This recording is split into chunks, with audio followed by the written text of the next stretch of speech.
The 5 pillars of arranging. Musicians ask me, what do I need to learn to do what you do? Where do I start? You say, I have a school band, I have a college band, or I can play music by ear and I can read music, but I don't know arranging.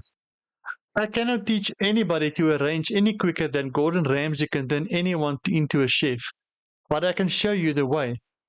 And I'm telling you, if you are interested enough and you want it bad enough, just like anyone can cook, anyone can learn arranging. So I'm going to break it down just as a starting point. Here are my 5 pillars of instrumental arranging.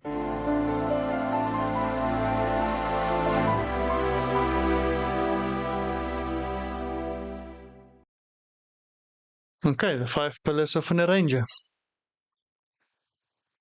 Right, first of all, you need to understand music theory. When I say music theory, I mean you can read music, you can transpose, you know what it means when I say a minor third up or a major second down or a perfect fifth down. You need to understand how transposition works. You need to be comfortable in all key signatures. You need to be comfortable in all time signatures and fifths. You need the basics of 4-part harmony. You need to understand what are parallel fifths and octaves. You need to know what are triads and how they work, the inversions, the modulations. You don't need a university degree in classical music. That's not what I'm saying, but you need to understand these basics if you're going to be an arranger. Then, start of the 5 pillars. The first one is keyboard technique. Now, guys, you do not need to be the best piano player or best pianist in the world. You just need to know basic chords. You need to understand how it's the easiest way to learn is on a piano or on a keyboard. I have the basic understanding. If I tell you press C minus 7, can you press C minus 7 of the chord on a keyboard? Do you know what it sounds like? If you don't, it's going to be really, really hard. A solo instrument like a saxophone or a trumpet or a violin won't help you with this. You need basic keyboard technique. Doesn't have to be the best player in the world, but just be able to help yourself. The second one is the jazz language. Now, for all the classic cats, you don't need to be a jazz cat. You don't need to be one of the rockers. You just need to understand the basics of jazz. So I will never tell a guy that did his B.Mus degree or his master's degree in classical music that he needs to go and study everything from the start to learn to be a jazz musician as well. No, it's not necessary. I can actually recommend a really good book. There's a really good book called The Jazz Language by Dan Hill. It's only 60 pages. Guys, it's not thick. You can read it in a few days. If you want to really work through it, it might take you maybe a month or 2. But it will help you so much just to understand the basics, because you need to understand chords. You need to understand chord progressions and improvisation. Okay, you're going to be an arranger. Why do I need to know how to improvise? Basically, arranging means you're improvising for the player. You're just writing down what you want him to improvise. That's what arranging is in a big way. So you need to understand the basics of these things and you will write better music. If you're already a jazz cat, good for you. Make sure you understand the basics of the classical music too. Remember, we spoke about it as the foundation. You need to understand the foundation. Your 4-part harmony, parallel fifths, all these things. These are not rules. If you go study further, you'll learn it was like Johann Sebastian Bach, for the Americans. Johann Sebastian Bach wrote all these chorales, the 4-part harmony chorales, and he just did this by ear because he had natural talent. And now we have to learn all these things, but those rules help. Just like the rules of threes in photography. If you know the rules, you will know how to break them. Next one. Pillar number 3 is the harmonic series. Now many people will, what? Hang on, I'm an arranger, I've never learned about the harmonic series. The harmonic series, guys, this is probably the most neglected of the 5 pillars. Very few people, not all people learn about the harmonic series, and it is actually quite important. And the people that do know about it, it is often very misunderstood. The harmonic series is extremely essential to my arranging. And there are lots of good videos that can tell you what the harmonic series is about. If you just put in YouTube and all these places, you put in the harmonic series, you can get fantastic scientific explanations of how it works. intervals like octave, fifths, fourths, and it goes up. You need to understand this. You need to understand the basics of this. You don't need the entire science. You don't need the numbers and the frequencies and everything else and how many levels there are, but you need to understand the basics of it.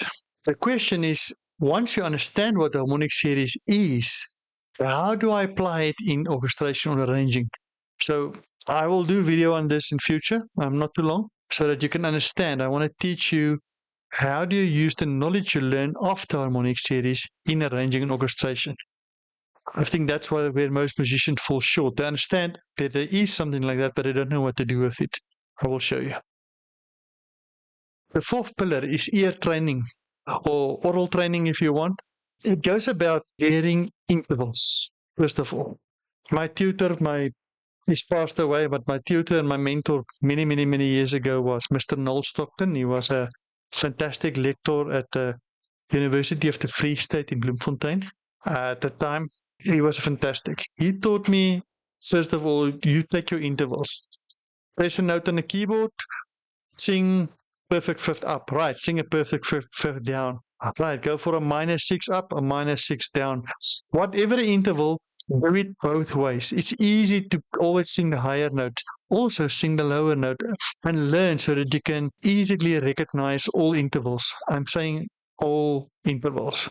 The better your ear is trained, the better and easier this will be. Once you have intervals under the knee, obviously chords recognition will come immediately after that. Any musician within a day or two can learn how to recognize a major and a minor chord. And now you need to learn the inversions of this chord. Now you need to learn with the dominant 7th and a major 7th and 11th and a 13th and a flat 13th and whatever it is. The better you can train your ear to hear chords, the better you will write music.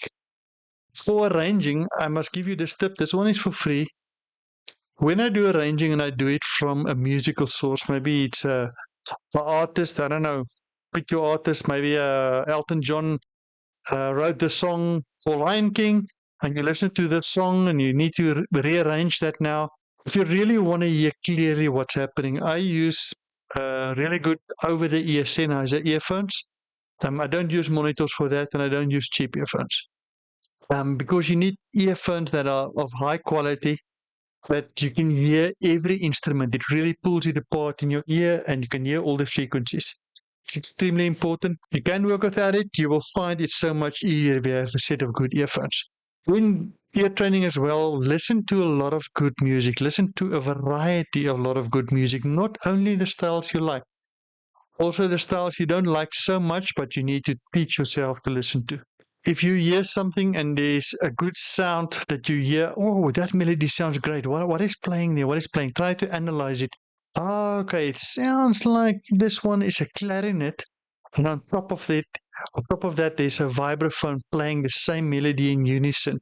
And now the clarinet and the vibraphone together gives you a new tone with a sharper attack, but not too sharp, and there's a new tone color that comes. Or maybe it's a blend of a clarinet and a flute, or maybe it's a blend of a cello and a violin in octaves. It doesn't matter. There are so many infinite possibilities of colors you can do. Listen to good music. When you hear something and it's nice, dissect it. What is this? And what range is he playing? Is it loud? Is it soft? There's so much about colors that you can learn by just listening and making mental notes. In the end, think about it.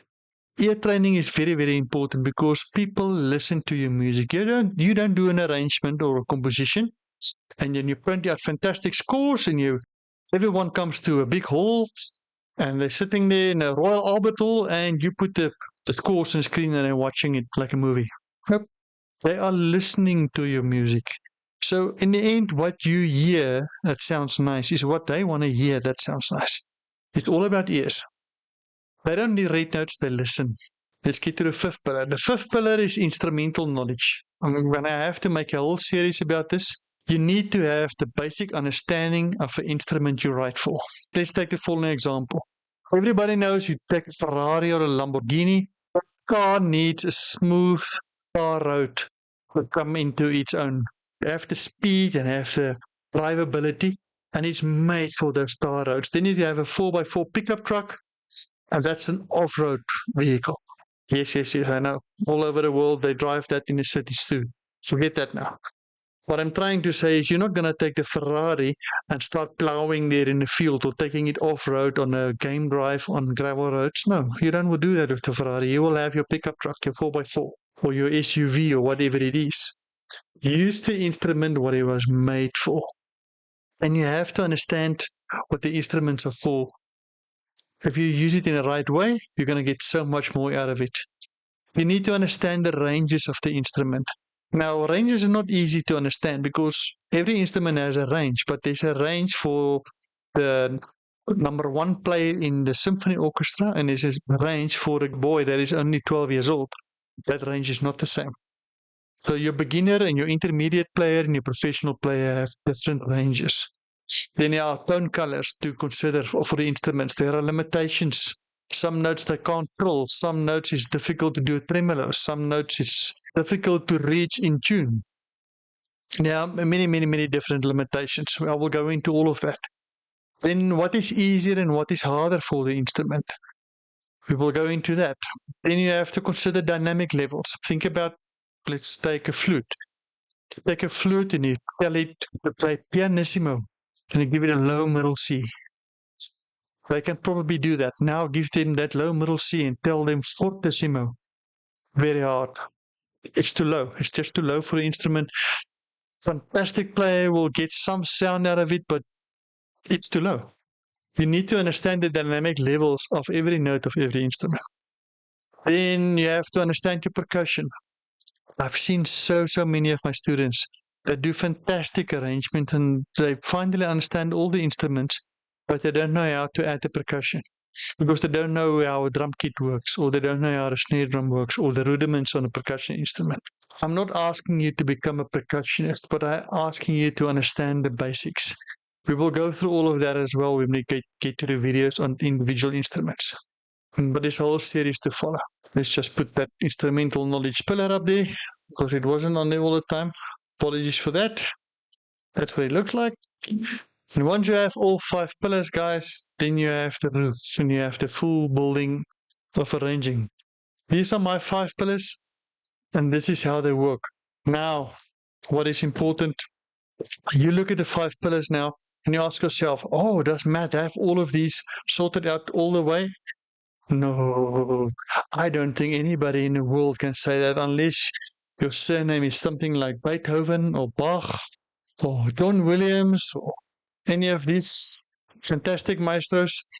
Maybe you sit at keyboard level just about 50%, your jazz language is only about 30%, harmonic series knowledge, well, 60, your ear training is 90, instrumental knowledge is 75. I'm just illustrating something. No one really reach 100% on all of these. If you do, you don't need this class. You can go. Thank you very much. I'll watch out for your videos. You are striving. So look at your lowest pillar. If it's like this case where your jazz language is your lowest pillar, work on that. Get it up to a 50 or a 60, that you understand a little bit more. If your ear training is fantastic, good for you. Just get all these pillars as high as you can. Obviously, as high as you can in time that you have. Not many. I mean, again, I'm not asking anybody to become a fantastic keyboard player. You just need to understand the basics of it. If you are a good keyboard player, you will find arranging is easier. So focus on your strong points and then pull up your weaker points. That's basically the point. I hope you enjoyed this video and I hope this is informative. Please put your questions and your comments at the bottom so I can learn what you want to learn and I can help and I can try and answer your questions.